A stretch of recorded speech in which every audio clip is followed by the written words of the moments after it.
What's up there, Kung Floofs? Riv here, and today we're going to talk about 5 things you can do to prevent or reduce post-con depression.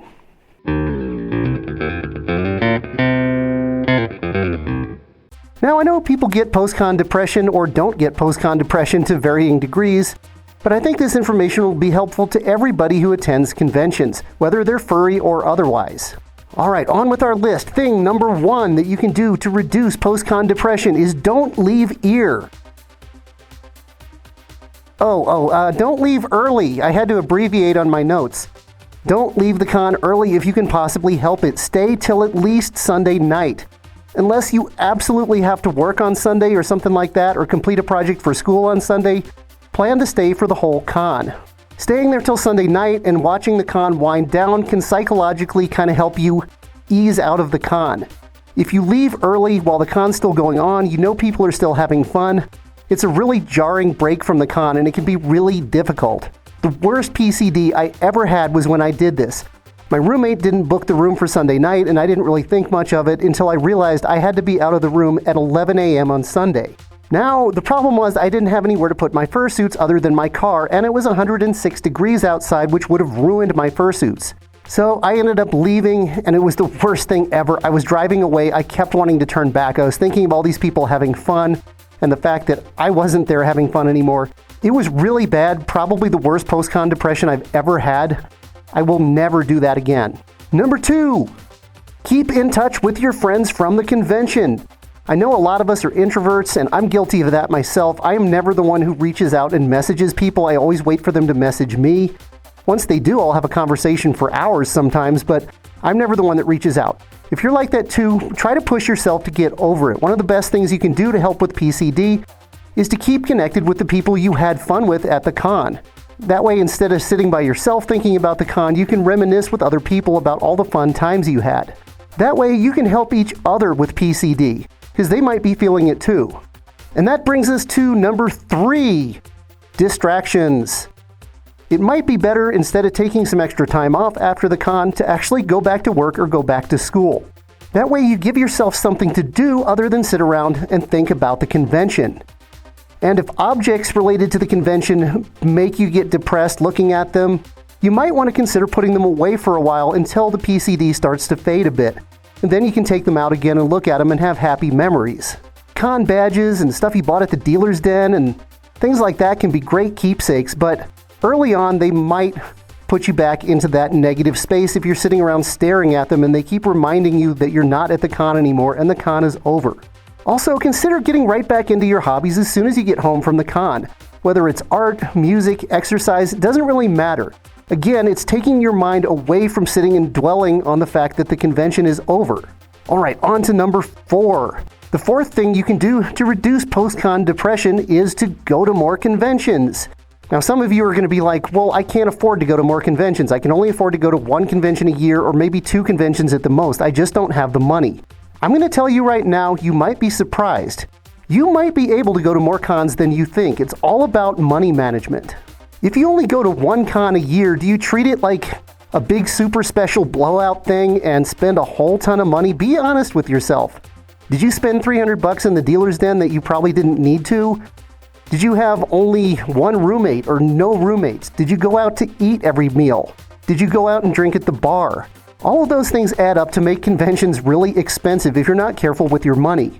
If you limited yourself to a little less in the dealer's den, maybe had 1 or 2 more roommates, maybe considered carpooling with some people to the con instead of flying, go out and get groceries the first night of the con. Buy your food, buy your beverages, buy your alcohol, and eat in the room more often than going out to eat. It gets very expensive eating at restaurants, especially at hotels. And the bar prices are outrageous. You could probably drink the whole weekend for what you would spend on a couple of fruity cocktails at the bar. If you do all of those things, I guarantee you can probably cut your con expenses in half, and there's the money for another con. The more cons you go to, the less time in between, obviously, and the easier it is to look forward to the next event rather than get PCD and get down on yourself. And if that's not quite enough, start putting some money away throughout the year. Save $5 or $10 out of each paycheck. If you're not working and you're in school or something like that, you can save birthday money, Christmas money, tax return. Just put a little bit away and you'll be surprised at how it adds up. It might just be enough to get you to that extra con a year. Now, it doesn't have to be a furry convention that you travel halfway around the country for. There may be comic cons or anime conventions where furries gather close to you, and that could be a really inexpensive option. If you can drive there every day instead of getting a hotel room, and it's not very far away, that could be like a $75 or $100 convention. And that's something else that you can look forward to rather than sitting around knowing that it's going to be a year until that special convention happens again. There also may be fur meets in your local area. Those are great to go to, even for a couple hours. It's something to look forward to, and that's what this one is all about. Okay, thing number 5, and some of you are going to be like, WTF, what are you talking about? That makes no sense at all, but hear me out here. This is something that works really well for me, and it may work for you if you're in a specific situation. This one is for people who have a choice between driving and flying to a convention. Now, obviously, this doesn't make sense for some people, but for a lot of people, it does.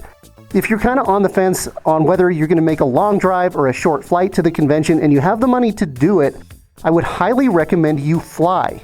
Why is that? Well, flying is kind of like a hard break from the convention, while driving is kind of a soft break. When you drive, you don't have a lot to do but sit there and think about things, and that's what makes PCD bad. Every time I've driven from a convention, it's so depressing to leave. You watch the hotel fading in the rearview mirror.